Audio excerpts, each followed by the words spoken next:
Welcome to the second part in the series on using Backbone.js with Rails. Now our objective in this series is to make this application here for raffling off prizes, and you can add new entries and then draw a random winner out of the entries. You could draw multiple winners as well. There's even some validation here. If we try to add an entry without a name, it'll give us an error saying name can't be blank. Now we've already started building this application in the first part, so let me quickly review what we did there. First, we generated a new Rails app with a front page that simply says loading. And from here, our Backbone application takes over, which is inside of this Raffler.js file. This init function is triggered when the page loads, which ends up generating a new entries router and then visiting it. So here's what our entries router looks like. Now this ends up creating a new entries collection and then fetching and filling that collection with data from our database through our Rails application here. And then this router ends up rendering the entries index with that collection and then placing that inside of the container div. So our entries index view is right here. This basically ends up rendering a template, passing in that collection of data, and the template is inside of here. Basically, it just loops through all the entries in the collection and then displays a name for each one. So this means when we visit our Rails application, it ends up filling the page with the entry records. So if this doesn't seem familiar to you, be sure to watch the first part to get up to speed. So we'll continue off from this point. The first thing I want to do is add a form at the top here for adding new entries. And I'll add that form to the Backbone template right above the point where I'm listing out the entries. And I'll just paste this in because it is quite simple. It's just a HTML form here with a text field called new entry name and a submit button for adding it. And the form is called new entry. And reload the page. And there's my form, which I've already styled off camera. But right now it doesn't do anything. I could try to add an entry and it just reloads the page. Instead, we want to capture the submit event and then add the entry through the application. Now events in Backbone are often handled inside of the view. So we'll do this inside of the entries index view here. And we need to listen to the submit event on our form. And Backbone provides a special way of defining events and handling them, and that is by setting this events property on a view. And in here you need to specify the name of the event you're listening for, in this case the submit event, and then followed by a space and then the element you want to listen to that event on, in this case the new entry form. And then the value for this should be the name of the function that is triggered when this event happens. So we'll call it create entry, and that will be a function defined on this view called create entry. And this takes an event parameter, and this we want to first ensure that the actual event doesn't happen, so the form doesn't really get submitted. And we can call prevent default, just like we would when listening to events in jQuery, to ensure that the form doesn't get submitted. And then we can create that new record through our collection, just like I showed in the last episode, by just calling collection.create and then passing in the attributes. So I'll set the name attribute to the actual name value, which is inside of the new entry name field, and just take the value of that. So let's give this a try. I'll insert a new entry here and click add. And when I do this, it's going to submit a post request in the background to our Rails application to create the record. But the front end here doesn't look like anything happened. But if I reload the page here, there's my new entry in the list. So we'll need some way to update the view when new records are added.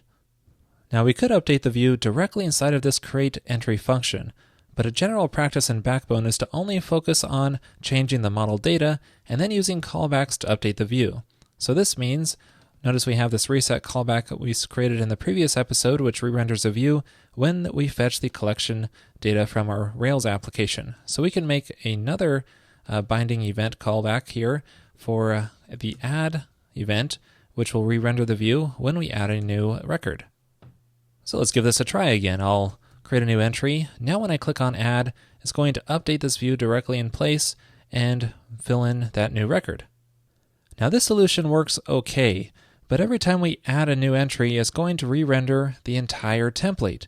So this means it'll re-render the form and all of the other entries as well. And usually it's best to just render the portion of the template that changes, in this case appending a new item to this list. But to do this, we'll need some way to render out an individual entry, and we can do that by creating a separate entry view which handles the rendering of a single entry. So I'll create a new view here titled entry.js.coffee. This will be quite similar to the other view, so I'll just copy and paste this content here into here, and it's just called views.entry, and extends from Backbone View, and the template, let's just call it entry, and I'll remove the event bindings here and just render it out. For now, I'll just render out the straight template. Now I'll still need to create this new entry template, so I'll do that here. Make a new file called entry.jst.echo. And for now, I'll just say entry goes here. But this means inside of our index template, we need to use that entry template here instead of looping through the entries. So I'm just going to delete all those and just identify this, call it entries, so that way we can append the entries into this list. All right, so now going to the index view, we'll need to change the way we render this template because we no longer need to pass in the entries collection into it. We now just need to fill that template with the entries separately.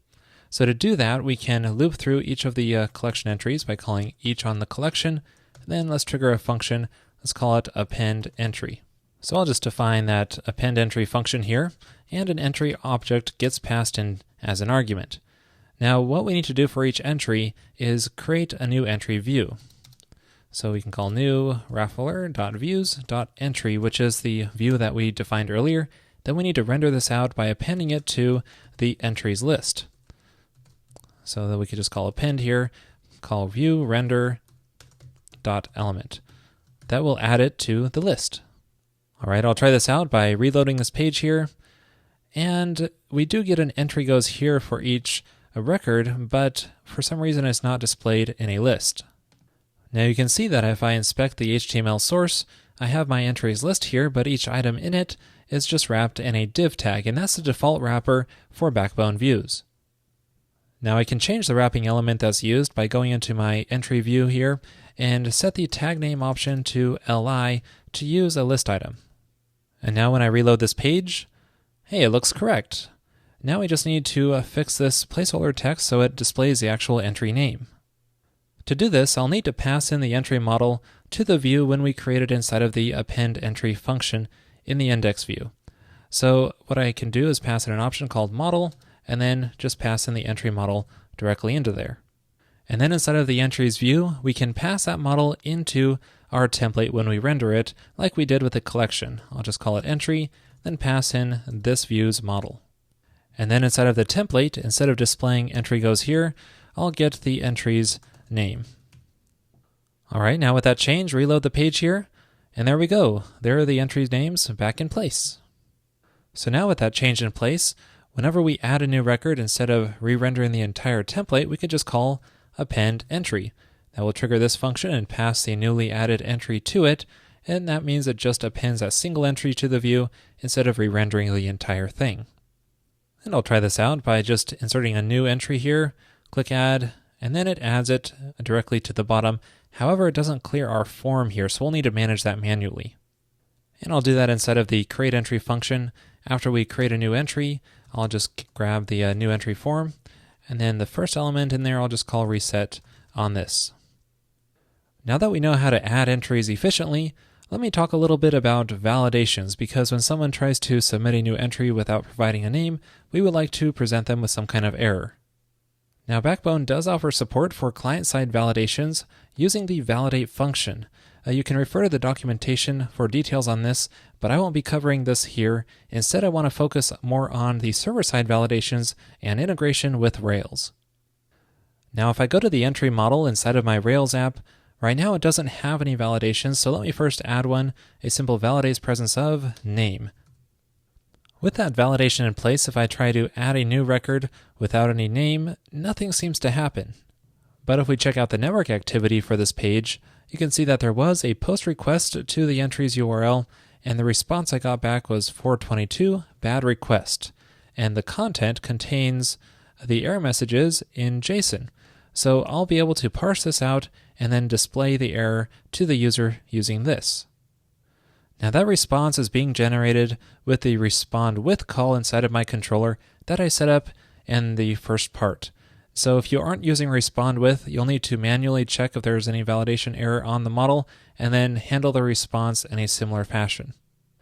Now that we know how this error is generated, let's handle this 422 response in our Backbone app and display this error message to the user. Now when the entry is created in the index view, we can pass in some callback functions into here to handle the success or errors that may come from the response. But first, let me clean this up a bit by moving these attributes into a separate variable. And then I can make a success callback function here that will do the same thing as this right here, basically resetting the entry form. And then the error callback, I'll have it trigger a separate function called handle error. And I'll define that function. And the options that get passed into here are the entry model and the response object that we can get further information on by calling something like if response.status equals 422, then we know is that validation error. And in that case, I can grab the errors from that response by parsing the JSON. I'll use this jQuery function, and I'll just call response.responseText, which will be the content of the response, and call errors on this. And then I can loop through this errors object because the attribute name will be the key and the messages array will be the value of that errors object. And then I'll just say alert that attribute with the messages, actually just a given message for each message in the messages array, because each attribute can have multiple error messages assigned to it. So now let's try this out. I'll reload the page and then click add without a name. Now it says name can't be blank, so then you can display the error message however you want. We do have one issue here though, and that is if we scroll down to the very bottom, you can see there is a blank entry showing up in the collection. If I reload the page, then it goes away. So for some reason, an entry is still being added to the collection. Now the issue is that this collection.create call doesn't wait for the server to respond before it adds that entry to the collection. So if there's a validation error, the entry's already been added to the collection. Now if we had client-side validation, this wouldn't be so much of an issue, but since we don't, there is an option you can pass in here saying wait and set it to true. So that way it will wait before it actually adds it to the collection until it gets this response from the server. Now when I try to create an empty entry, I get my validation error, but I don't see any new entries here in the collection because it waited until it got the server response. Now that I've got validations working, it's time to add that draw winner button at the bottom here to select a random winner. So at the bottom of my index template, I'll add a button tag in here with the ID of draw and say draw winner. And then reload the page and there's my button, which I've already stylized. Now it's time to hook it up so it does something when I click on it. And I'll just do this in the same way that I listened to the submit event for creating an entry. I'll just wait for the click event on the draw button, and then when that happens, I'll trigger the draw winner function, which I'll create down here, called draw winner, and that takes an event argument, which I can then prevent default behavior on. Now it's a good idea when there's complex logic involved to pass this off to the model or collection layers. So I'll just call collection the draw winner function on there, which I'll need to create. So I'll go to that collection here and then define that draw winner function right in here. Now I've mentioned in part 1 that we can use the shuffle function on a collection to return a randomized array of records. So I can just grab the first record in here and mark that the winner.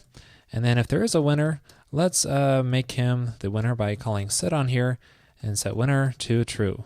And then call winner.save to send a put request to our Rails app and ending up saving the record to the database. So now clicking draw winner will mark a random winner, but we don't currently display any winner information on this page yet. So I'll do this inside of the entry template where I'm currently just displaying the entry's name. So in here I want to add a span tag with the class of winner and say winner inside of here, but only for entries that are winners. So I'll check to see if the entry and get the winner attribute and see if that's true. And if so, display that tag. Otherwise, we'll just end right there. So now when I reload the page, there's our winner tags, which I've already stylized. But currently, if I select draw winner, it's not going to update the view with the current winner. And I'll do this inside of the entry view where I'm rendering that individual entry. if I create an initialize function in here that'll get triggered when this is instantiated, I can call my model and call the on function on here to bind to an event, such as the change event in here, and then I can trigger the render function when this happens and make sure it binds to this context of our view object. Now this change event is triggered by Backbone when a model saves, so this will automatically be triggered when we set the winner.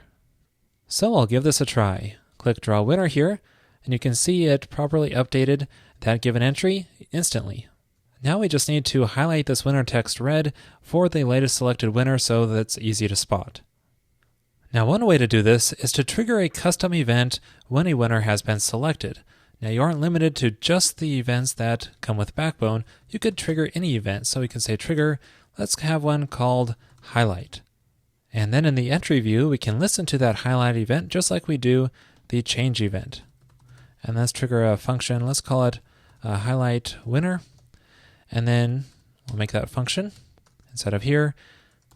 And then in here, we can take our winner element and then add a CSS class to it called highlight. So this way we can make it look a little bit different. Now we don't want to take every winner element, and that's what this will do. Instead, we want to take only the winner span element that is inside of this template. And Backbone provides a neat way to do this by calling this dot and then the $sign. And in CoffeeScript, you can just use the @ symbol. So that way it'll only filter out the elements that are within this given view. Now I also need to remove any previously highlighted entries. So I'll do that. I'll call remove class highlight on all other winner elements. So now when I go to click draw winner, it now highlights the winner that was just selected and disables the highlighting when a new winner is selected. Now it's currently possible for a winner to be chosen who is already previously a winner, and you may or may not want to fix this. I won't do it here for the sake of time, but you could just add a bit more logic to the winner selection. However, something I do want to do is move some of this logic into the entry model, because notice we're calling a lot of functions on our winner here, and whenever you see that, it's a good idea to move it into the model. And besides, our model is still currently bare. It would be nice to add a bit of logic there. So I'll just copy and paste this. Let's make a function in the entry model called win. And then I'll just define that method in the winner module and just paste it in here. And we want to call these methods on this object instead of going through the winner variable we used before. However, when we go to our application and try this out, again, this refactoring actually broke something. It's not working anymore. And if we go to the console, you can see the error there. It says the win function is undefined. Now the issue is that the models that we've been working off of in this collection are not actually entry models. They don't contain the logic that we define inside of this entry model here. To get this behavior, we actually have to specify in our collection what we want to use for the models by passing the model option and telling it to use that specific entry model here, so that way it's not using the base model and it has that win function. So now with that fixed, the draw winner behavior is now working again. Yay! Next, I want to talk about preloading data. If you recall, in part 1, we set up this call to collection.fetch inside of our router, and this loads up the initial entries by making a request to our Rails application. However, this second request can be avoided if we preload the data in the initial request to the page which has that loading text. Now there are a variety of ways that we can do this, like I show in episode 324, but here I'm going to use the content tag technique and make a div tag in here with the loading content, and then set the ID to container. And then the key here is to pass in the data option, and I'm going to make a data entries attribute in here. That way just pass in all the entries, and that will automatically be converted to JSON for us. So this will do basically the same thing as this other container div, but include that data entries attribute.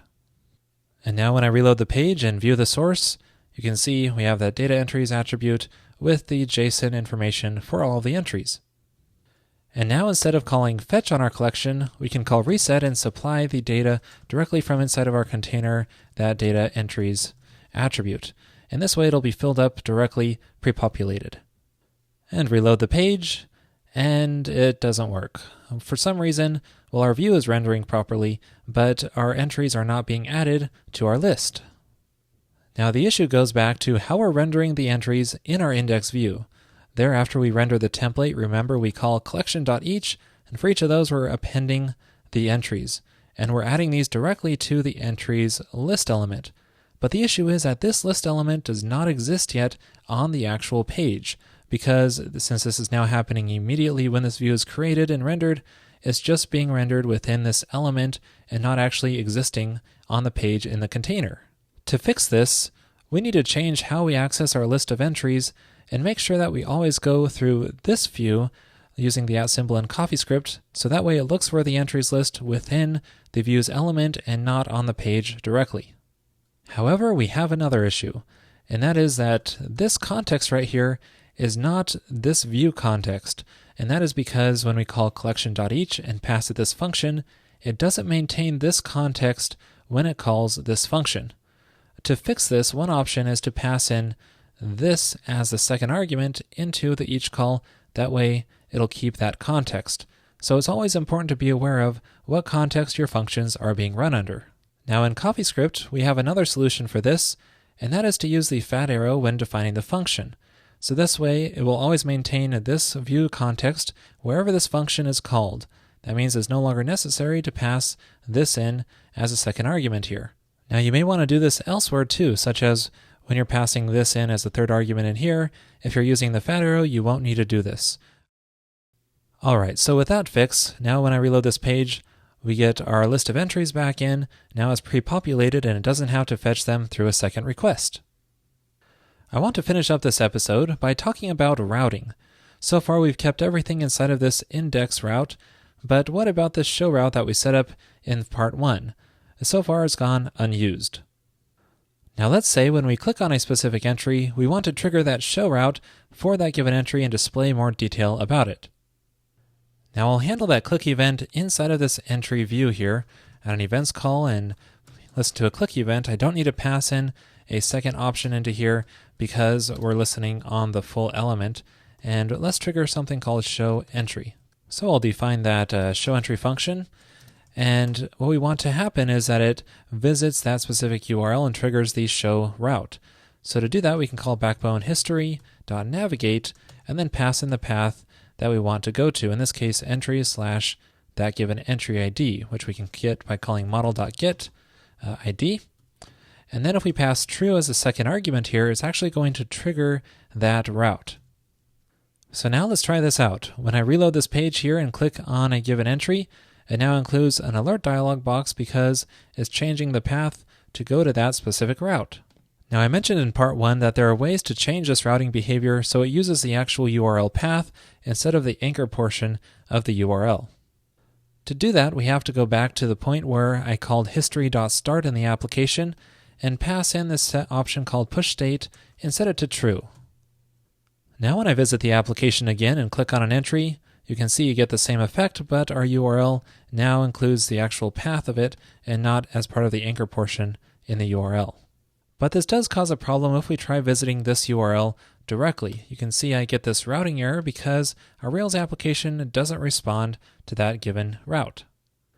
To fix this, you may want to add a catch-all route to the end of your Rails router so that it matches anything and just passes that on to the main index action, which will load up your Backbone application. So now any path in our Rails app will end up loading a Backbone app because you can see we get this dialog box because it visits that specific entry.